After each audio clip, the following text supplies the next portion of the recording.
சிறுமி ஆர்த்திக்கு இந்த கொடூரமான செயல் நடந்து இப்போ வரைக்கும் கிட்டத்தட்ட ஒரு வாரத்துக்கும் மேலாக ஆயிடுச்சு. ஆனாலுமே இன்னும் குற்றவாளிகளுக்கு தண்டனை கொடுக்கப்படலை அப்படின்னு பாண்டிச்சேரியில் இருக்கிற பொது மக்கள் அவனுங்களுக்கு என்ன மாதிரியான தண்டனையை தரப்போறாங்க அப்படின்னு ஒட்டுமொத்த பாண்டிச்சேரி மக்கள் எல்லாருமே தற்போது எதிர்பார்த்துக்கிட்டு இருக்காங்க.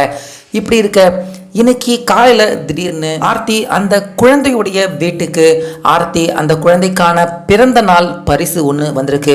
ஸோ அந்த பரிசை பிரித்து பார்த்த ஆர்த்தி அவங்களுடைய தாயார் பார்த்தீங்கன்னா மனசு தாங்க முடியாமல் கதறி கதறி அழுது கடைசியாக அவங்க மயங்கி போகக்கூடிய அளவுக்கு ஒரு மிகப்பெரிய வருத்தம் துக்கம் பார்த்தீங்கன்னா இன்னைக்கு மீண்டும் ஒரு முறை ஆர்த்தி அவங்களுடைய வீட்டில் நடந்திருக்கு. ஸோ அப்படி ஆர்த்தியுடைய பிறந்தநாள் பரிசா இன்னைக்கு அவங்க வீட்டுக்கு வந்த பொருள் என்ன அப்படின்னு பார்த்தீங்கன்னா ஆர்த்தி அந்த குழந்தையுடைய மிகப்பெரிய உருவப்படம் போட்ட ஒரு ஃபோட்டோ ஃப்ரேம் தான் இன்னைக்கு ஆர்த்தி அவங்களுடைய வீட்டுக்கு வந்திருக்கு. ஸோ இதை பற்றி இப்போ பேசியிருந்த ஆர்த்தி அவருடைய தகப்பனார் பார்த்தீங்கன்னா ஆர்த்தி அந்த குழந்தைக்கு இன்னும் அடுத்த சில மாதங்களில் பிறந்த நாள் வருது. அந்த பிறந்த நாளில் தன்னுடைய குழந்தையுடைய எல்லா தேவையும் சந்தோஷத்தையும் பூர்த்தி செய்யக்கூடிய அளவுக்கு தான் கடந்த சில மாதங்களாகவே கொஞ்சம் கொஞ்சமாக தன்னுடைய குழந்தையுடைய ஆசையை பூர்த்தி செய்யக்கூடிய அளவுக்கு காசை சேமித்து வச்சுக்கிட்டு இருந்தேன். ஆனால் தன்னுடைய குழந்தை இப்படி நடுவுலையே இப்படிப்பட்ட ஒரு அரக்கன்கள் கிட்ட சிக்கி பரிதாபமாக எங்களை எல்லாரையும் விட்டு பிரிந்து போக வேண்டிய நிலைமை ஏற்பட்டுடுச்சு.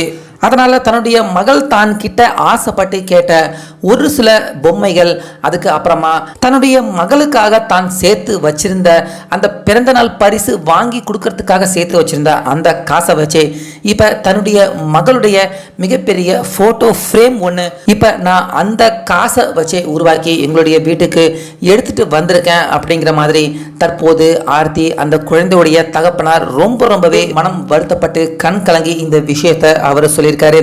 ஸோ அந்த ஃபோட்டோ ஃப்ரேம் பார்த்தீங்கன்னா ஒரு கிஃப்ட் பேக்கிங் மாதிரி பேக் பண்ணி தான் வீட்டுக்கு எடுத்துகிட்டு வந்திருக்காரு.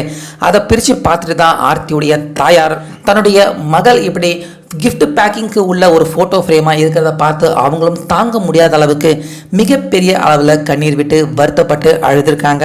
அதே போல் அந்த கிஃப்ட்டுக்கு கூட இன்னும் சில ஆர்த்திக்கு பிடிச்ச பொம்மைகளையும் அவங்களுடைய தகப்பனார் வாங்கிட்டு வந்து அந்த புகைப்படத்துக்கு பக்கத்திலே அவர் வச்சிருக்காரு. இதை பார்த்த அங்கே இருந்த மக்கள் எல்லாருமே மிகப்பெரிய அளவில் இன்னும் தாங்க முடியாத துயரத்துக்கு தற்பொழுது தள்ளப்பட்டிருக்காங்க.